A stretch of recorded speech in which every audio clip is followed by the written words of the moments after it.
Hello, fellow travelers, and welcome to episode number 16 of The Apple and the Hero. My name is Sara Orfali, and today I would like to be your guide on the pathways of history. In the last two episodes, we saw how Scotland and its people rose from their ashes and rebuilt a strong nation with its own heroes and kings. Though devastatingly powerful, in the end, the English had proven to be beatable, a fact which changed Scottish history and also the history of another country, France.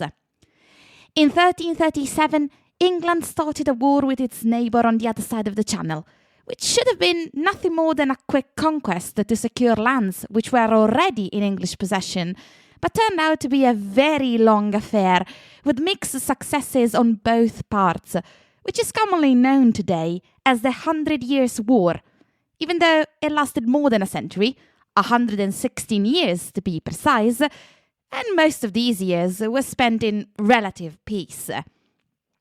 The path we're going to travel on today is heavily intertwined with the 100 Years' War. What ifs have no place in history, but, to be honest, had our character never existed, history would have probably played out in a very different way than what we know today. We'll see what happened and possibly what might have happened over the course of the next two episodes as we try to untangle facts from fiction, reality from mysticism. So, it's without further ado that I welcome you, my fellow travellers, onto the path of Joan of Arc, the Maid of Orleans. There have been different ways to tell the story of the Maid of Orleans. Some historians start with her birth, others with her gruesome death. Some others start with the beginning of the 100 Years' War, because she's such a pivotal part of it that her story can't be understood without its context. I agree with these historians, so we will start our journey more or less 30 years before Joan of Arc's birth, at a time where the fortunes of the French had begun to take a decisive turn for the worst. By convention, the 100 Years' War is said to have started on May 24th, 1377, when the French king Philip VI of the Valois royal dynasty decided that enough was enough and forcibly evicted the English from their very last stronghold in France, with the confiscation of the English-held Duchy of Gascony, near the modern border with Spain. What exactly were the English doing in Gascony? What today is France was, in that moment of time, England, or at least under the control of the English crown.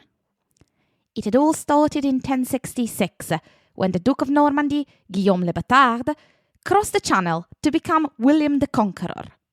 Having kept his control over Normandy, he simply added those lands to the ones he had just conquered in England. 100 years later, Henry II added more lands to the English crown by adding his birth territory of Anjou. When he married the powerful, rich, elegant and educated Eleanor of Aquitaine, more French territories entered English dominion. At one point in time, the Plantagenets, English royal dynasty, owned almost half of what is modern-day France. In theory, the lands still belonged to the French crown, to whom the English had to pay homage. In practice, both William the Conqueror and Henry II had simply paid lip service to the Valois dynasty and got on to enjoy those lands with impunity. The Valois, though, had not given up, and so, bit by bit, decade after decade, they had reclaimed the lost territories in France, until the only land left in English hands was Gascony. What followed Philip VI's forced acquisition of Gascony is known to us today as the 100 Years' War, despite, as I said, the fact that it lasted 116 years in total.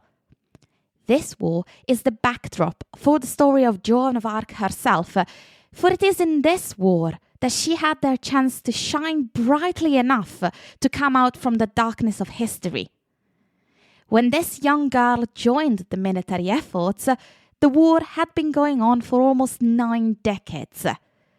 despite the fact that in those 90 years both England and France had experienced changing fortunes. Just before Joan of Arc's birth, the English seemed to have secured the upper hand. In 1392, after 12 years on the throne, which had gained him the title of Le Bien-Aimé, or the Beloved, Charles VI of France succumbed to the mental illness which would plague his steps until his death. So severe were his attacks that he became known as Charles the Mad. The ill health of the king called for a regency council, which split the nobility in two factions. The Burgundians, the followers of the Duke of Burgundy, the king's uncle, and the Armagnacs, the followers of the Dukes of Orleans, the king's brother, and later of the Dauphin, the king's son. The court was rife with intrigue and backstabbing. In 1407, John the Fearless, Duke of Burgundy, ambushed and assassinated Louis, Duke of Orleans, the king's brother. 12 years later, in 1419, the young Dauphin, the future Charles VII, new leader of the Armagnacs faction, returned the favour by having John the Fearless assassinated. This intestine war plunged France into chaos, which only favoured the English. In 1415, the new King of England, Henry V, wasted no time in crossing the Channel and wiped out the French at the Battle of Agincourt. In the following 4 years, he conquered the capital Paris, the city of Rouen, and most of the northern part of France, forcing the Dauphin Charles to flee to the south. The assassination of John the Fearless had put the French Dauphin in a very difficult position. Not only were the people against him, because the late Duke of Burgundy had been very much beloved, but even his mother and father considered him a coward. Even worse, the assassination of his father had pushed Philip III, new Duke of Burgundy, into the arms of the English. In 1420, the situation hit a new low for the young Dauphin. Following the Treaty of Troyes, his father stripped him of his inheritance and title and named the King of England, Henry V, as his successor, stipulating that his heir would sit on the French throne. In what was probably a bid to soften the blow, Charles VI offered his daughter Catherine in marriage to Henry. If his descendants were to rule France, at least they would be half Valois. It was a blow for the young Dauphin. He and his followers would continue to use this title, protesting the choice made by Charles VI. In 1421, Henry V and Catherine of Valois had a son, who would be the one to inherit both thrones of England and France. And then, in another twist of fate, 9 months later, Henry V died, a scant handful of months before his father-in-law. What should have been an easy and straightforward succession now became a nightmarish regency, as the heir of both thrones of England and France was only a baby. Charles, the disinherited Dauphin, took this as the sign that Providence was correcting his father's mistake. But with more than half the country still solidly in the hands of the Anglo-Burgundian alliance, he wasn't any closer to the throne as he had been when his father was alive. It was clear that this would-be king needed a miracle. Lucky for him, divine intervention was on its way. From now on, my fellow travellers, we step fully on the path of the Maid of Orleans. Just before we start, though, I'd like to make one clarification. Just about everyone who's ever heard of Joan of Arc knows that, from when she was 13 to her death 7 years later, she heard voices. The voices and their message are an integral part of both the story of Joan of Arc and her character, and that's how I'm going to consider them. Here, in these 2 episodes, I won't discuss whether or not the voices were real. They were real enough for Joan, so they're real enough for us. Little Joan was born in the village of Domremy in 1412, in one of the last territories loyal to the Armagnacs and the Dauphin Charles. 1 year later, in 1413, Henry V would ascend to the throne of England, and 2 years after that, he would bend the French to his will with his victory at Agincourt. While these events changed the trajectory of French history, none of them had a direct impact on little Joan's life in her sleepy village. Yet. For the first 13 years of her life, Joan lived a relatively wealthy life. She was not a poor shepherdess, regardless of how much such an image has been linked to her, surrounded by people she loved and who cared about her in return. Despite Joan being a peasant in the Middle Ages, we have a remarkable wealth of information about her life.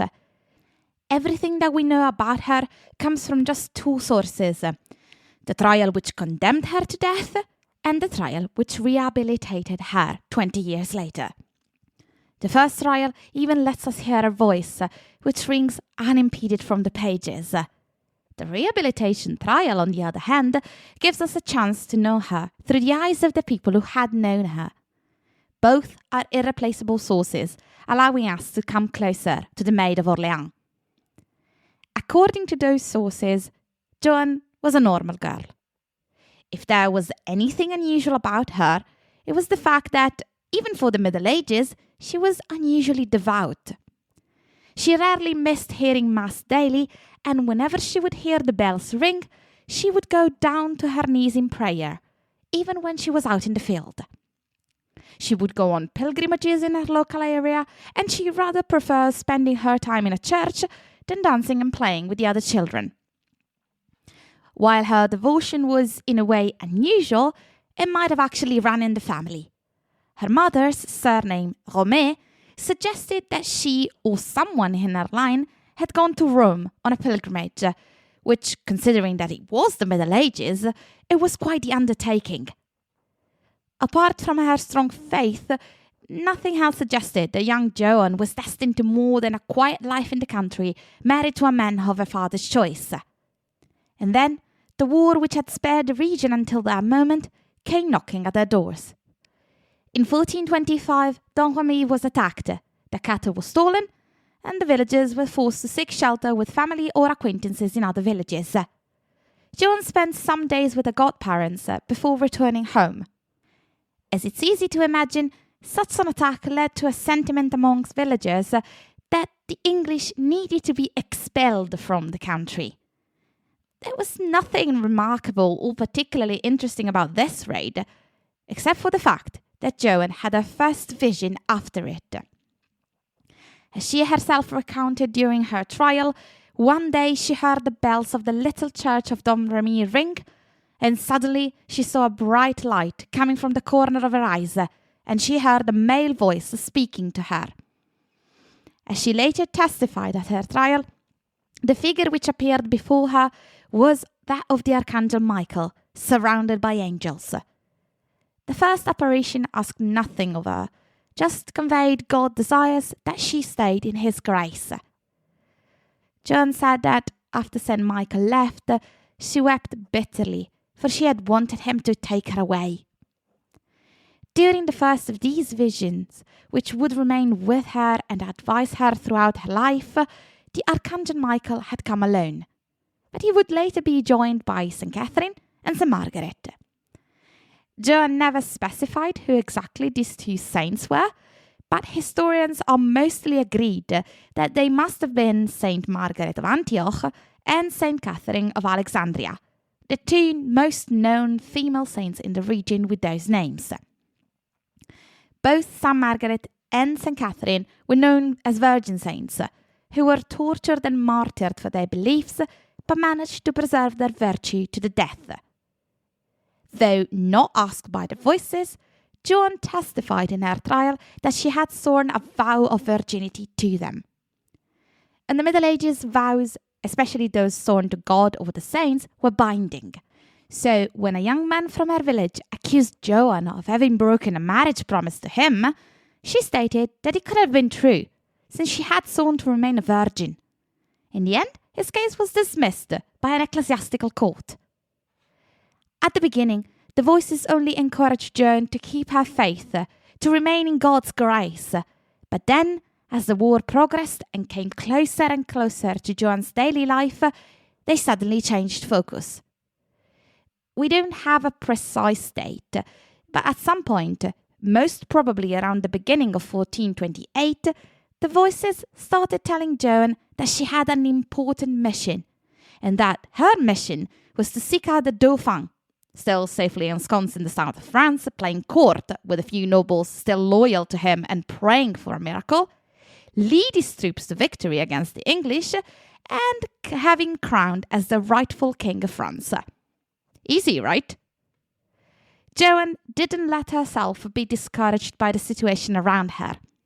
Her village and the lands around it were still loyal to the Armagnac's cause, despite the Burgundians edging closer and closer.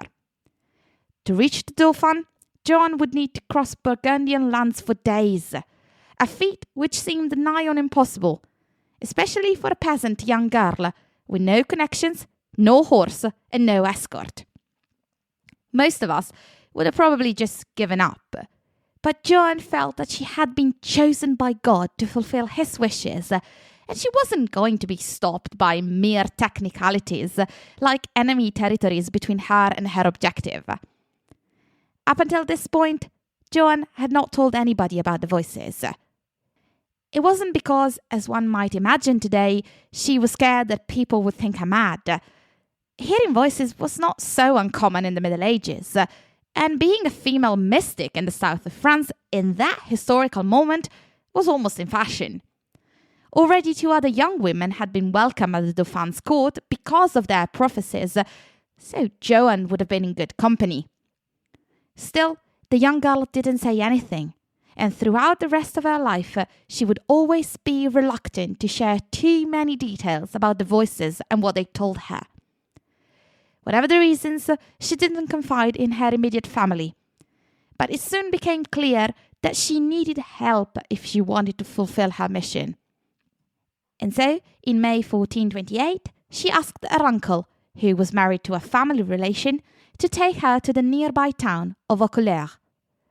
As she herself told the judges in her trial, when she arrived in town, she easily recognized the garrison commander, Robert de Baudricourt, even though she had never seen him before, because the voices had told her who she was.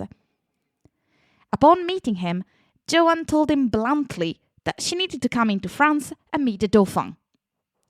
As one might have expected, the Baudricourt didn't grant Joan's wish. On the contrary, he summarily sent her back home with instructions to her uncle to box her ears for her impertinence. For the moment, as she hadn't been able to secure passage to the Dauphin, Joan went back to Domremy. Later that year, her village and the surrounding lands were attacked and razed by the Burgundians, forcing Joan and the villagers to take shelter in the neighbouring towns. Such an incident only reinforced Joan's belief that she needed to get to the Dauphin and save France. So, in January 1429, she tried once again to convince the Baudricourt to give her an armed escort, once again to no avail. All was not lost, though, because this time she managed to convince 2 of the garrison soldiers of her claims. Still, her audience with the Dauphin seemed long in coming. Between May 1428 and January 1429, Joan had not been shy about her mission or her voices. To all who would listen to her, she told that she was the prophesied virgin who had come to save France. In those months, Joan had gathered a little bit of a following, and her existence started to be made known to the people higher up in the hierarchy. After having been rejected for the second time by the Baudricourt, Joan was summoned to Nancy by Charles II, Duke of Lorraine. He had heard about her and her claims when she was staying in Vaucouleurs, and he had called her to him because he had hoped she had supernatural powers which could heal his illness. Upon her arrival, though, Joan immediately dismissed such claims, offered the Duke no cure, and even reprimanded him for living with his mistress. Needless to say, such an encounter didn't bring Joan any closer to the Dauphin. In February 1429, though, the Baudricourt agreed to a third meeting with Joan in Vaucouleurs, in which she and her little following managed to obtain what they wanted. Joan was finally allowed to go to Chinon for her audience with the Dauphin. The fact that she was turned away twice and then given what she wanted on her third try seemed a little too staged for later historians. The inclusion of the number 3, considered a perfect number in the Middle Ages, makes the story a little too incredible. In any case, Joan got what she wanted. Now that the easy part was done, in front of her laid the most difficult part, 11 days of riding through Burgundian territory. Joan was given an armed escort of 6 men and her first train of men's clothes, which she wore both for practicality and to protect her virtue. This would be but the first men outfit she would wear throughout her life. There are different versions of the story about the first meeting between the young girl from Domremy and the Dauphin she was meant to save. The most known one is that they met for the very first time at the royal court in Chinon in late February, early March 1429. Charles had come to meet her in disguise, but Joan recognized him regardless, because she had been told who he was by her voices. According to more recent research, though, while this meeting did happen in this way, this wasn't the first time Joan and Charles had met.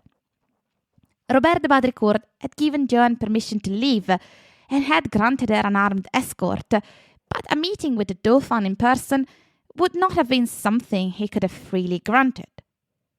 An introduction to the royal heir had to come from higher up.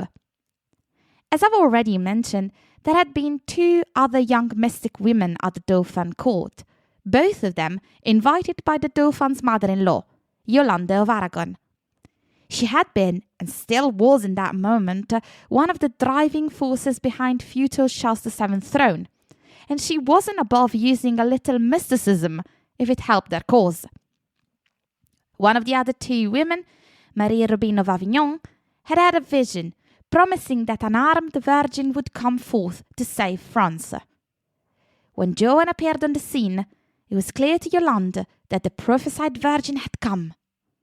It was the Dauphin's mother-in-law who invited Joan at court, and it was she who organized the first meeting between the then 17-year girl and the then 26-year-old Dauphin.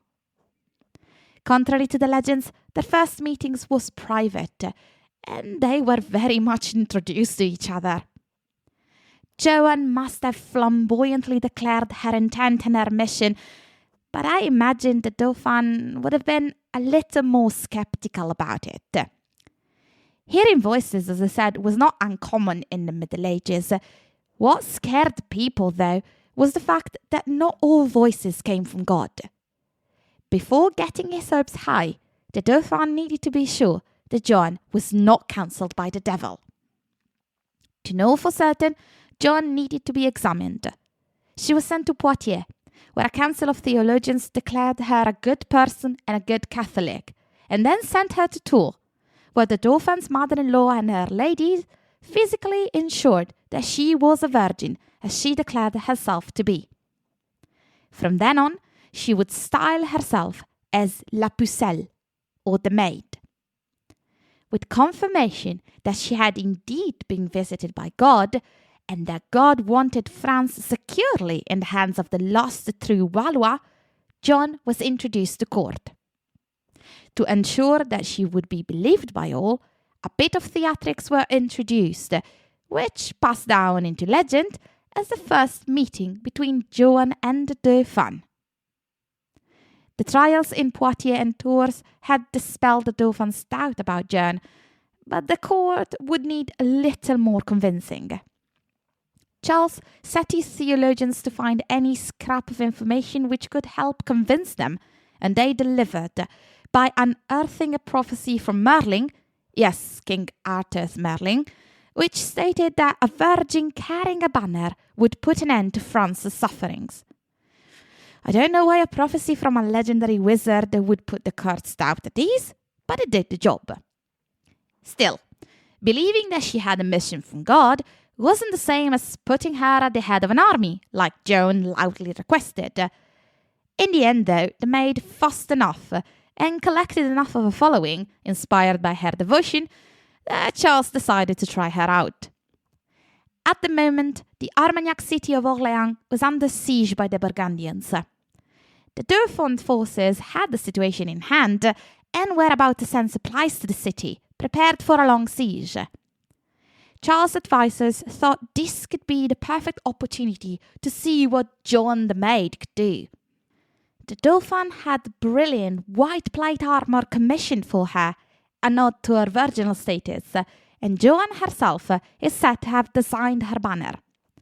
Descriptions of it vary, depending on the source, but we know that it was white, it had fleur-de-lis on, for the Valois royal dynasty, and it had the word Jesus Maria, and a representation of Jesus and one of Mary on the two sides of the banner. No knight's ensemble would be complete without a sword. Joan's sword came from under the altar in the church of Sainte Catherine de Fierbois.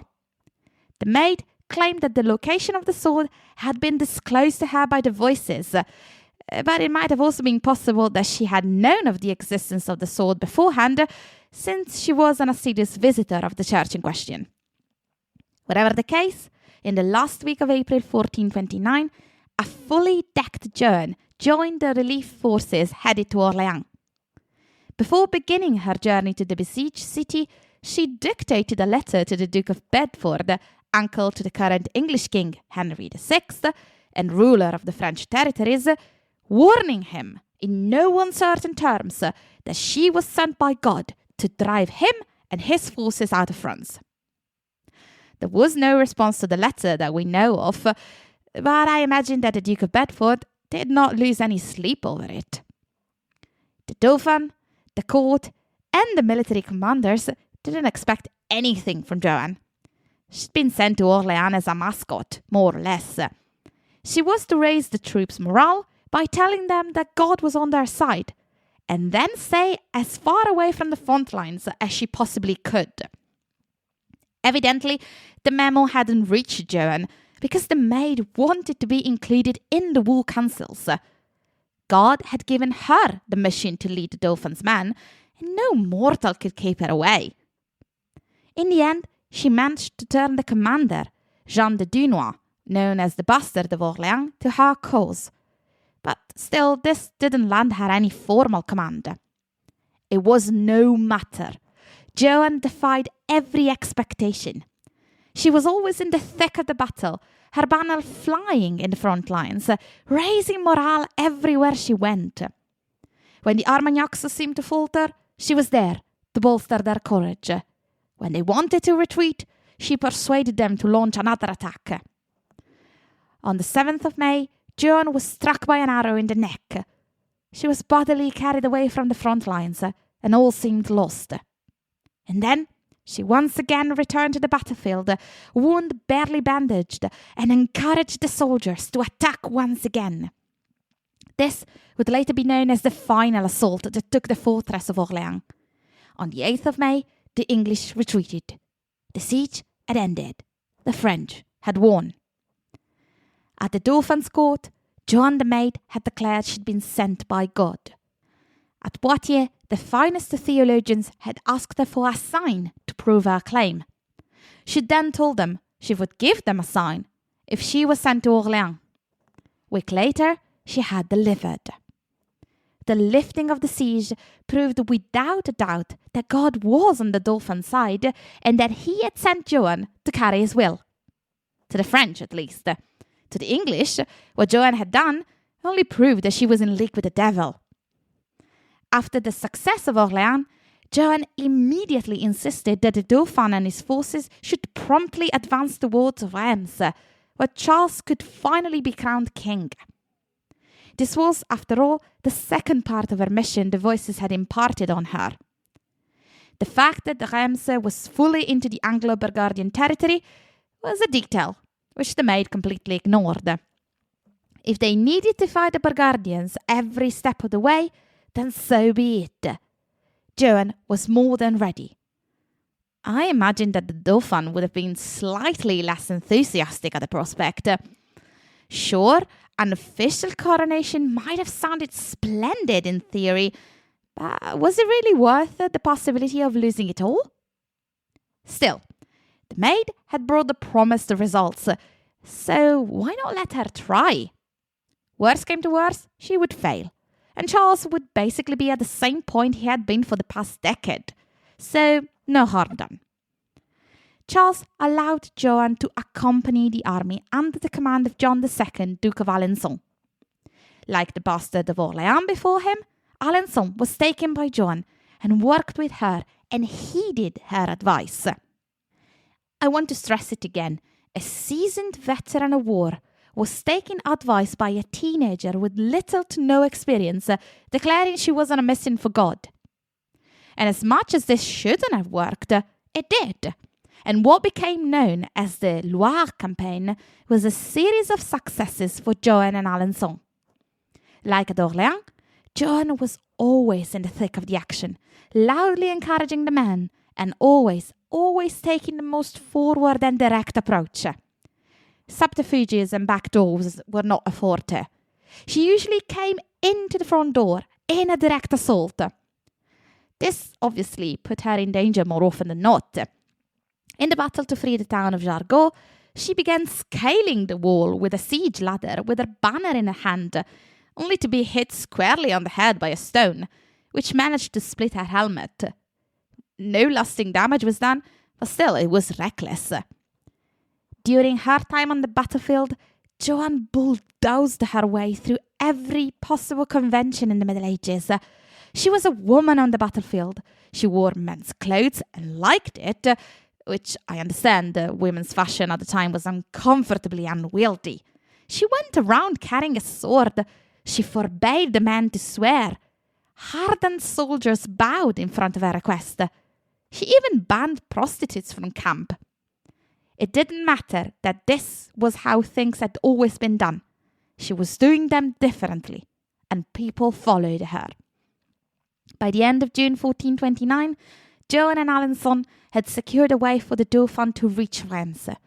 Some of Charles's advisors thought it would have been better to keep on pursuing the English and invade Normandy, but Joan held firm in her desires, and even the Dauphin thought it best to just go to Reims and get crowned. The city opened its gates to the Dauphin and his court on July 16, 1429. Charles' coronation took place the following day. Some of the regalia had been unretrievable as they were still in Burgundian-occupied Paris, but substitutes were found, and finally the Dauphin was no more. He had become Charles VII, rightful King of France. Joan's mission was finally complete. She had been given a place of honour at the coronation, and when she finally called Charles her king, she'd always referred to him as the Dauphin until that moment. She also announced that God's will had been done. This is how the story ends, right? Unfortunately, no. Maybe if Joan had retired now, at the apex of her fame and success, she might have been spared the horrors that were still in store for her. But the maid had never taken the easy way out, and she would see God's mission done at any cost. Tune in 2 weeks' time to see how the story ends and the legend begins. In the meantime, join me on my new Instagram channel. Just type in the title of the podcast and click the follow button. As always, all the research and the writing for this episode has been done by me, Sara Orfali, Doctor in History. Goodbye for now. Safe travels.